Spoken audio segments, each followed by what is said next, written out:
Welcome. Welcome to another episode of the Monica Martini podcast. I'm Monica, and today we're diving deep into the world of content consumption, the rise of intellectual content. We shall see. Today we'll be touching on the following points. What do people consume more across social media? Is educational content on the rise? Is IQ on the rise? The Flynn effect, intellectual property, and critical thinking. And also we will touch on fake intellectualism. Stay tuned and let's get into it.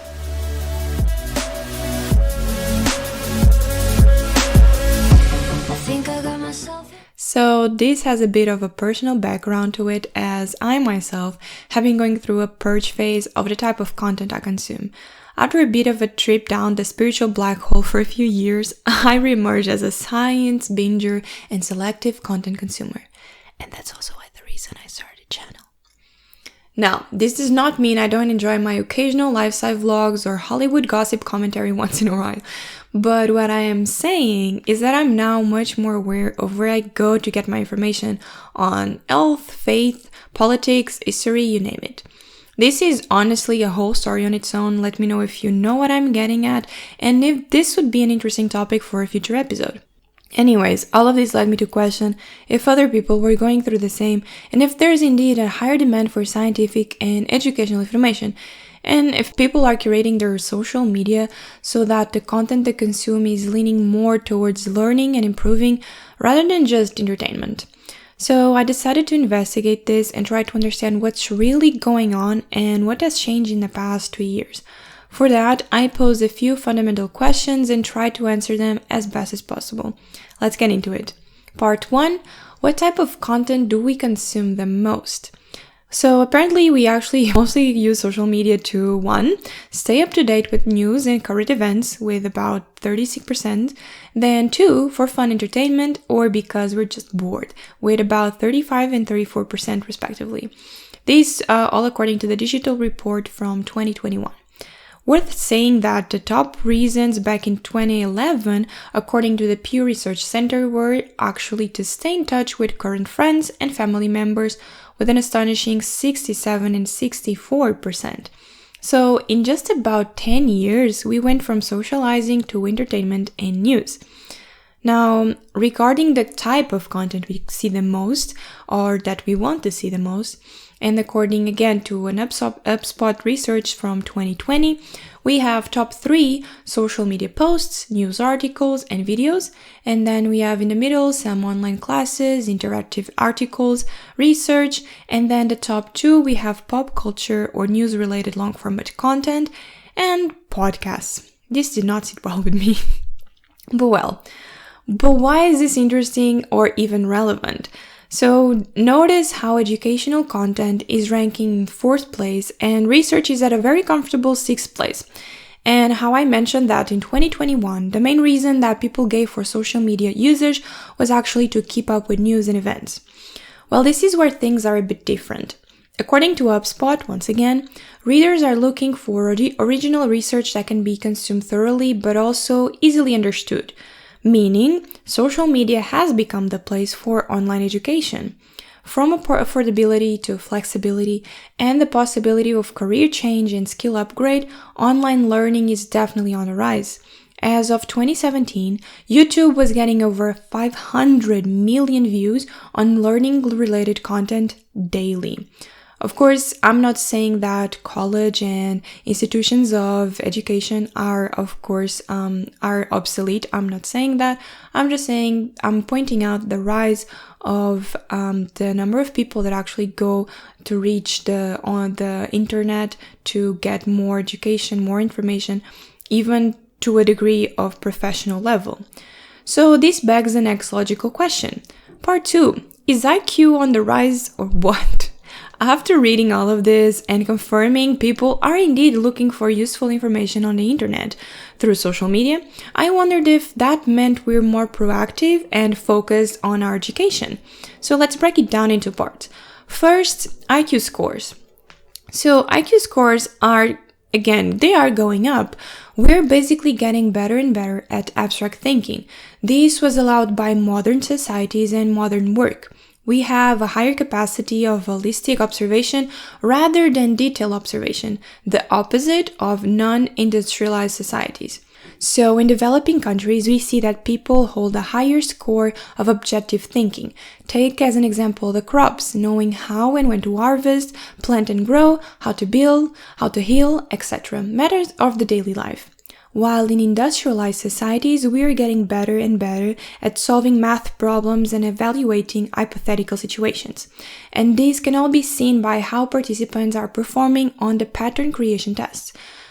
So basically, this is a type of test that we see a lot. We probably have experienced at some point in our lives, where you are given a sequence of shapes, of pictures or letters or even numbers, and then you have an associated meaning to it. So you can have a set of 4 shapes, and then those shapes also have an associated sequence of numbers. And then if they give you a kind of the same shapes but reorganized in a different position or rearranged or even in a different quantity, you have to guess what will be the correspondent number sequence. So I think you got the idea. This can be done in very different levels, and it's not necessarily a mathematical problem. It's more to test our ability to form patterns and to predict the behavior, which is very important. But does this automatically make us smarter? So this leads us to the Flynn effect. So the Flynn effect implies that an individual will likely attain a higher IQ score on an earlier version of a test than on the current version. This was according to an NCBI article on exactly the Flynn effect. Just some attention here to the versions. They mean with versions that's a set of tests carried out during certain decade. So for example, the test that people would take maybe 50 years ago, if you take it now, me and you, with no specific training for it, we actually would get higher scores. And again, this is very understandable given the fact that now education is way broader. We actually, with the mandatory level of education that each country usually has, we get knowledge that was considered very high level a few decades ago. So this is what they actually mean. The further we go in time, the better new generations perform. Again, giving the reference older tests and not the new ones. All in all, it's inconclusive if we are getting smarter. IQ tests have been signaled to have outdated and irrelevant questions, just like the results showing good abstract thinking don't really mean that the individual's intelligence is higher. It just means that we're adapting to different type of problems.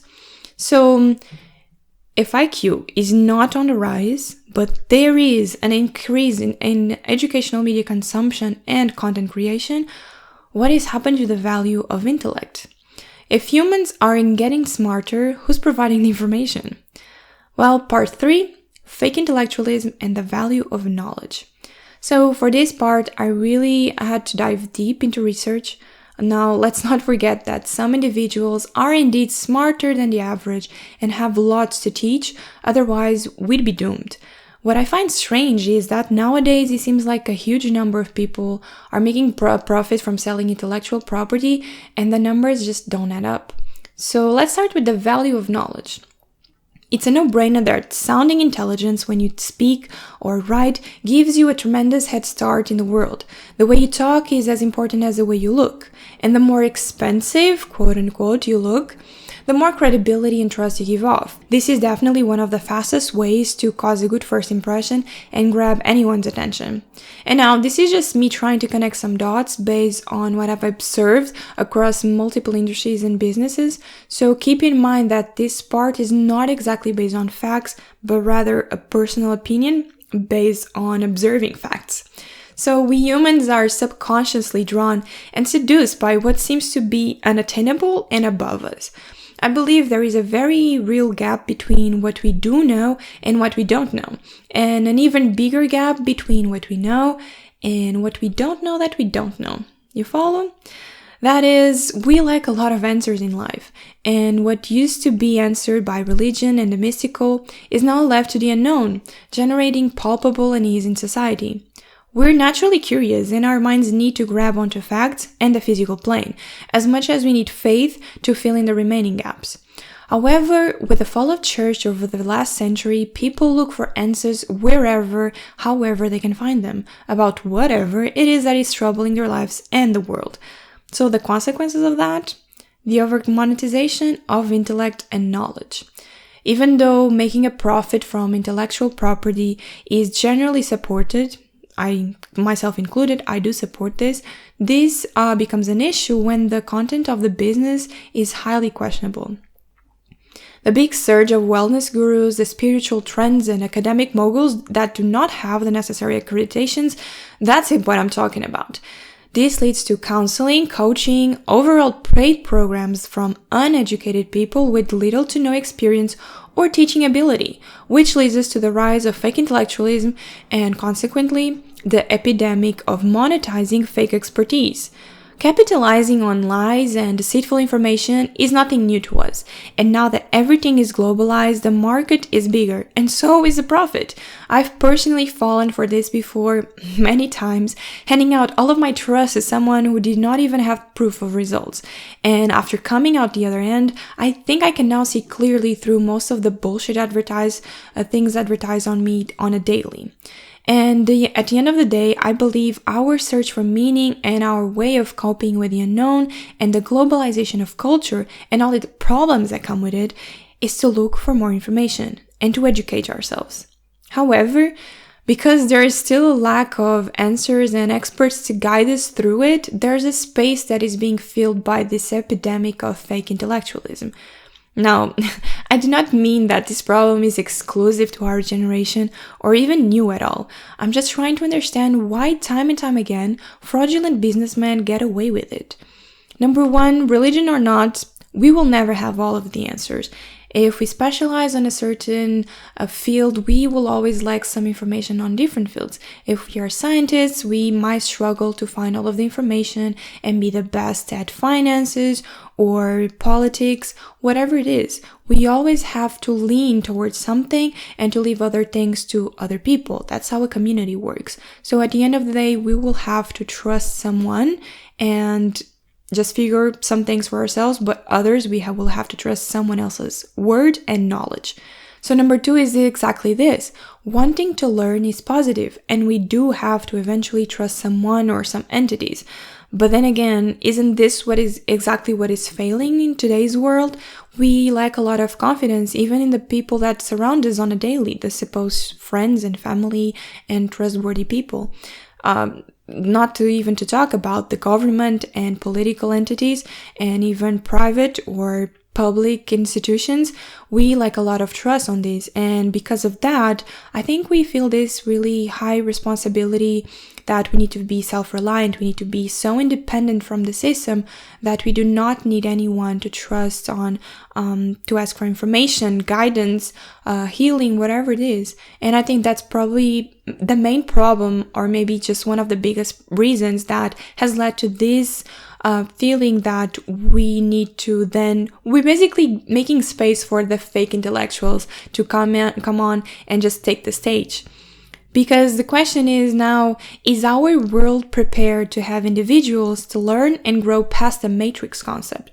Now, with this, I don't mean that I'm supportive of the idea of completely leaving the matrix or of revolting against it. I think it serves a certain purpose, but at the same time, I do think we need to be self-reliant to an extent to be able to understand the game, the system that is in place, and to be able to see its flaws and maybe find a way to make up for them personally, individually. So the thing is, how far can we go like this and learn by ourselves and develop indeed the knowledge that we fail to ask for other people? And how much can the system handle this? Is it possibly about to rupture because we are growing so much out of it? That's the thing that I'm not sure we could actually solve here. So after the research for this video, I came to the conclusion that there might be a noble cause for this shift in content consumption. Even though it does open doors to dishonest people to profit from it, that's just the world we live in, and it would happen regardless. I see an honest concern for the future, especially coming from the millennials and Gen Zers, which leads us to reprioritizing our needs. This might be a fantastic shift for younger generations and can mean a change on the way we present ourselves online. I would really love to hear your thoughts on this, your personal experience with social media and educational videos, and even your experience with research and trusting other entities to actually provide you rightful and truthful information. I really hope you've enjoyed this episode. Drop that like, hit the notification button, and I'll see you on the next episode of the video analysis. Farewell, critical thinkers.